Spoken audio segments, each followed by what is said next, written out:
Excuse me.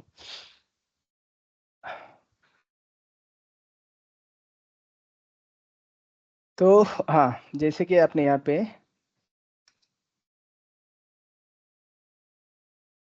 कौन सा date अभी का डेट पास कर लो। अभी का नहीं आएगा ना, क्योंकि वो डेटा एग्जिस्ट नहीं करता है। कब लाइक क्या आप डेट है? 21/12/2022। 21/12/2022। नेक्स्ट। नेक्स्ट आज अभी तक। का। हाँ हाँ।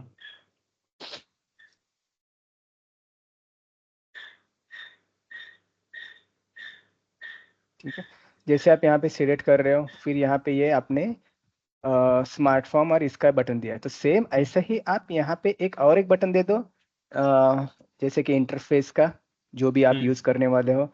यहाँ पे सोप का दे दो या रेस्ट का दे दो, आरएफसी दे दो, जो भी आपको टेस्टिंग करना है उस हिसाब से। देन आप ये सिलेक्ट कर रहे हो डेटा विच इज, यहाँ पे चेकबॉक्स सिलेक्टेड है, उतना ही डेटा हाँ आप सिलेक्ट करके आप फॉर्म में भेज रहे हो, राइट? हाँ। तो सेम वही डेटा जो आप फॉर्म में भेज रहे हो, वही डेटा आपको इंटरफेस में भेजना है। तो आपको उसके लिए क्या करना होगा, आपको एक क्लास करना है, रेस्ट फॉर अ रेस्ट। हमने क्लास क्रिएट किया था, जैसे कि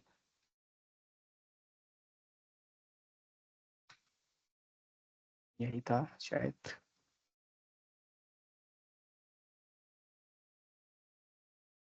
ओके, शायद यही था।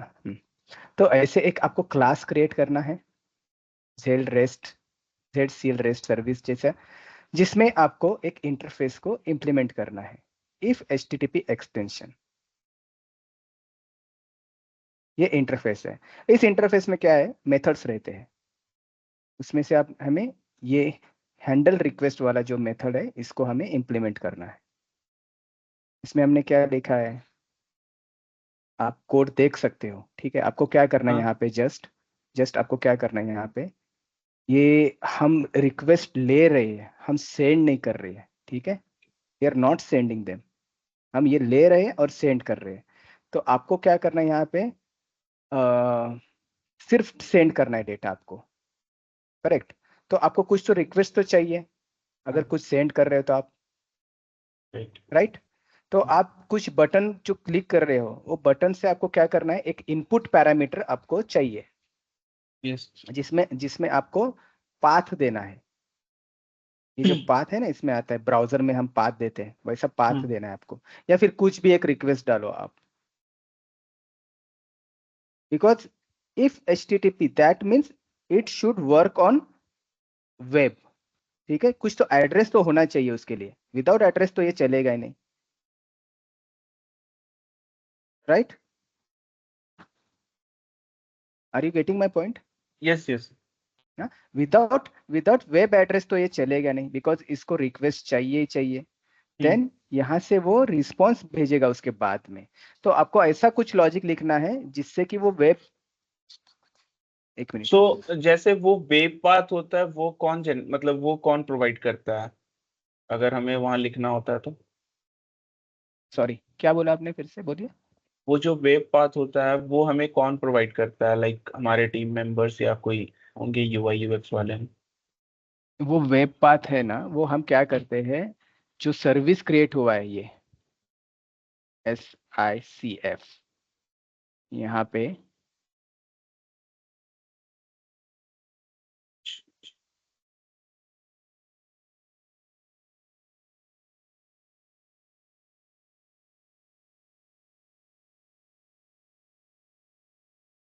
यस, ये जो सर्विस क्रिएट हुआ है, अब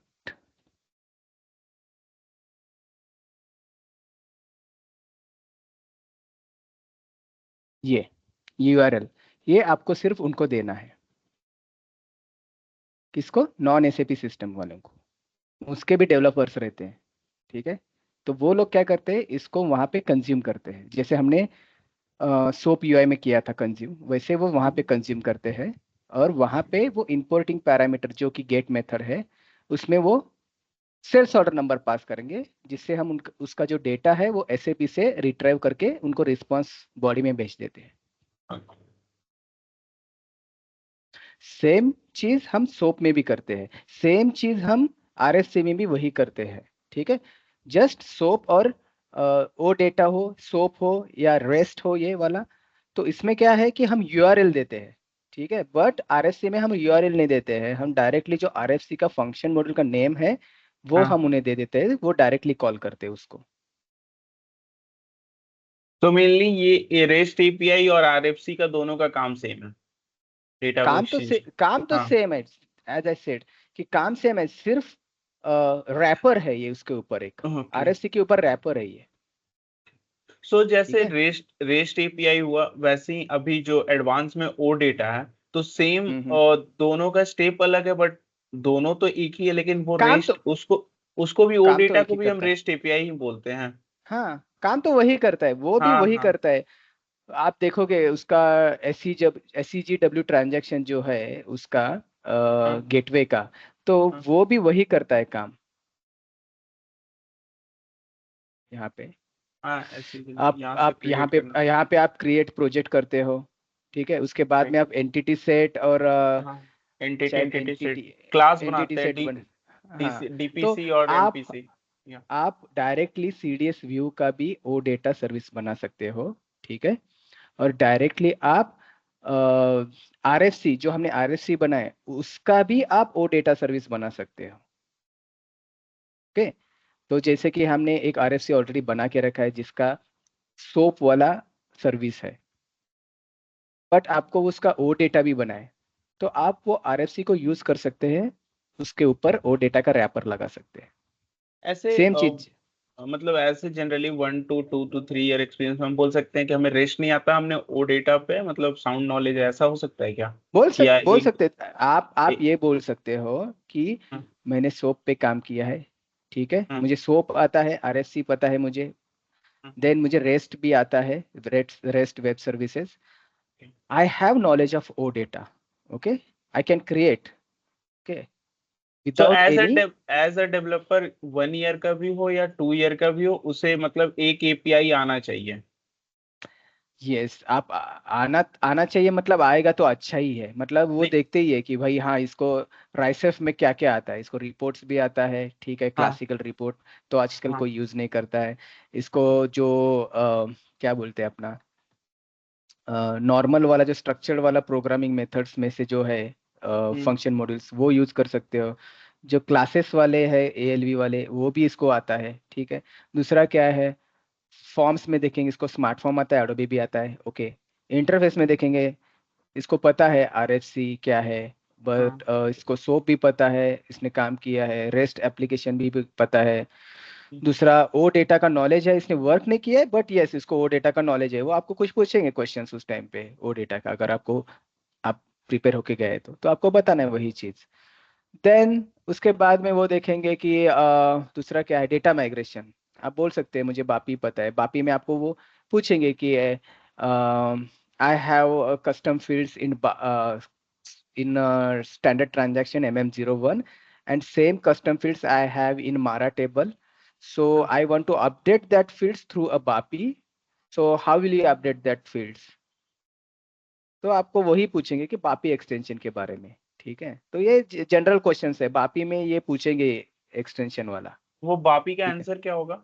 लाइक उसमें होता एक्सटेंशन होता है, बापी में एक्सटेंशन होता है, आपको एक्सटेंड करना होता है उसमें, ये देखो यहाँ पे ढूंढना पड़ता बापी मटेरियल सेव डेटा, है। यहाँ पे शायद टेबल में लास्ट में होता है,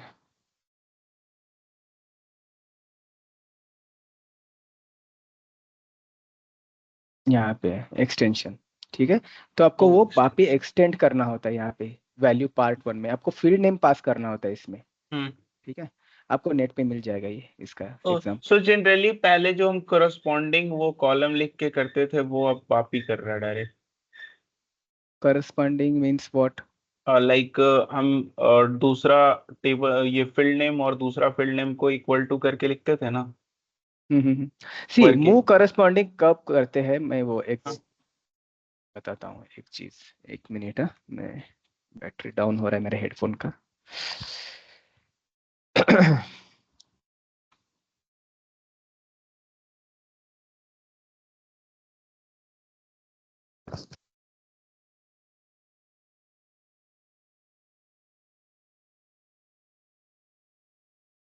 देखो कब होता है वो,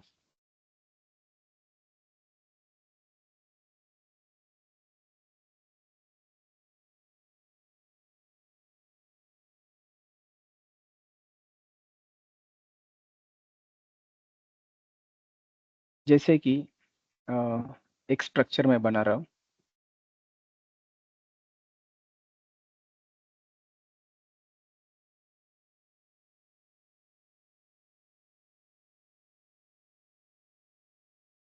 ठीक है। ये एक स्ट्रक्चर है वीबीएपी, वीबीएपी का, ठीक है।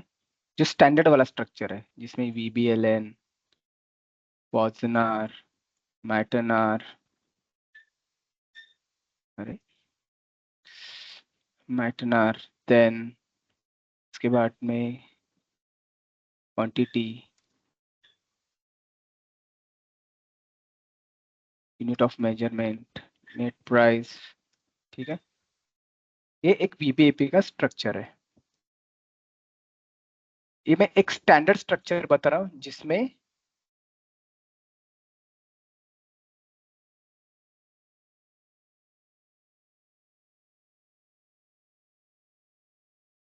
जिसमें इतने सारे फील्ड्स है, 494, ठीक है। और मैं क्या कर रहा हूँ यहाँ पे, सिर्फ इतने फील्ड्स का एक स्ट्रक्चर बना रहा हूँ वीबीएपी का। ये लोकल स्ट्रक्चर है जो प्रोग्राम में मैंने डिफाइन किया हुआ है, ठीक है। और यहाँ पे कितने फील्ड्स है, 1 2 3 4 5 6, तो यहाँ पे आप देखो 494 फील्ड्स है। और मैंने क्या किया यहाँ पे, एक select star from VBAP into table, L T VBAP ऐसे लिखा है मैंने। तो ये क्या करेगा, ये जो स्ट्रक्चर है ये पूरे 494 रिकॉर्ड फील्ड्स का स्ट्रक्चर है, और ये जो है सिर्फ 5 वाला है। और मेरा इसका एक स्ट्रक्चर है data L T underscore sales type table of L T Y VBAP, ठीक है। अब जब मैं लूप लगाता हूँ इसके ऊपर, loop at L T VBAP, okay, into L S underscore VBAP end loop, और मैं यहाँ पे सिर्फ मूव लिखता हूँ। मूव, जैसे कि राहुल ने बताया था कि हम इक्वल टू लिखते हैं, जैसे कि अभी इसका एक मैं ये बनाता हूँ work area, L S underscore sales type L T Y underscore VBAP. तो यहाँ पे क्या होता है कि मुझे एक एक लाइन नहीं लिखना है, L S cells VBLN is equal to L S VBAP VBLN, ऐसा नहीं लिखना है मुझे। मुझे एक साथ सब लेना है, मैं इतना सब लाइंस क्यों लिखते बैठू हर एक के लिए, ठीक है। तो मुझे क्या करना है, यहाँ पे मैं ऐसे लिखता हूँ, move L S VBAP to L S underscore cells. तो यहाँ पे क्या होता है, वो स्ट्रक्चर मतलब सीक्वेंस वाइज यहाँ पे VBLN है, ठीक है। यहाँ पे फर्स्ट इसमें आप देखोगे VBLN है, यहाँ पे भी VBLN है, तो ये VBLN मूव करेगा LS सेल्स में, ठीक है। यहाँ पे दूसरा पॉजनर है, यहाँ पे भी दूसरा पॉजनर है, तो ये पॉजनर भी मूव करेगा। तीसरा मटेरियल है, तीसरा मटेरियल है, ये भी मूव करेगा। बट चौथा आप देखोगे यहाँ पे क्या है, मैट वा बोल के, बट यहाँ पे चौथा क्या है, KWMNG। तो यहाँ पे क्या हो गया, टाइप कॉन्फ्लिक्ट हो जाएगा और वो एरर थ्रो करेगा, शॉर्ट डंप एरर मारेगा, ऐसा हो जाएगा। सो टू अवॉइड दिस हम क्या लिखते हैं फिर, ये मूव की जगह पे हम करस्पॉन्डिंग लिखते हैं, ठीक है। तो ये लिखने के बाद क्या होता है कि वो फील्ड मैच करता है, वीबीएलएन वीबीएलएन, पॉजनर पॉजनर, मैटनर मैटनर हो गया। अब ये के डब्ल्यू एम एन जी है ना, तो यहाँ पे ये जो के डब्ल्यू एम एन जी है ये वाला, तो ये क्या करता है जब मूव करता है यहाँ से, तो वो देखता है कि ये स्ट्रक्चर में के डब्ल्यू एम एन जी कहाँ पे है, तो वहां पे वो ऑटोमेटिकली पास करता है। फिर M E I N S कहाँ पे है वो देखता है और उसमें पास करता है। तो क्या होता है, वो ऑटोमेटिकली फील्ड मैप हो जाता है।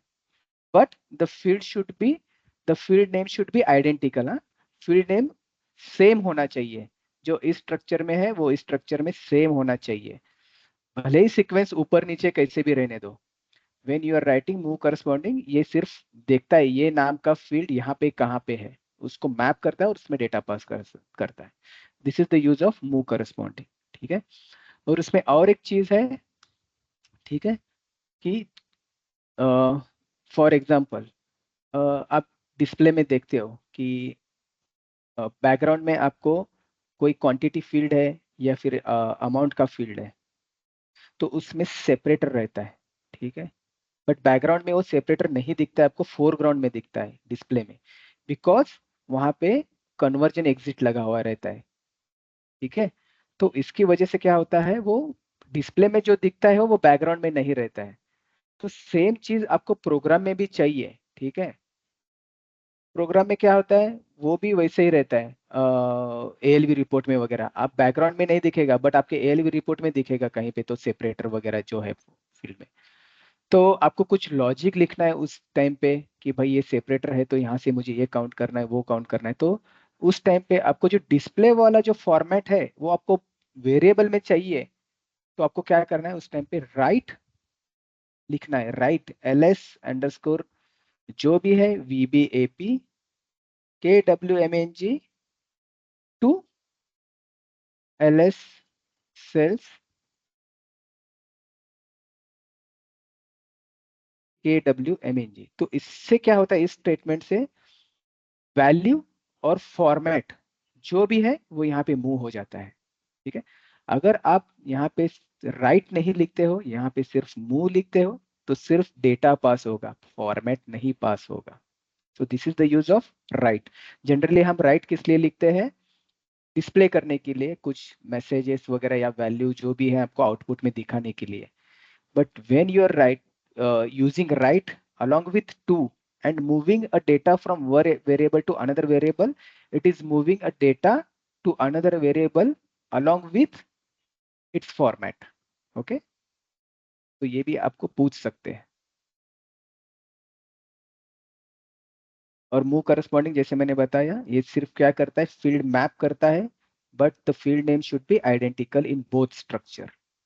फील्ड मैप करके वो पास कर देगा उस स्ट्रक्चर में, भले ही सीक्वेंस कोई भी रहने दो, मिसमैच रहने दो सीक्वेंस का, कुछ फर्क नहीं पड़ता। So this is the use of move.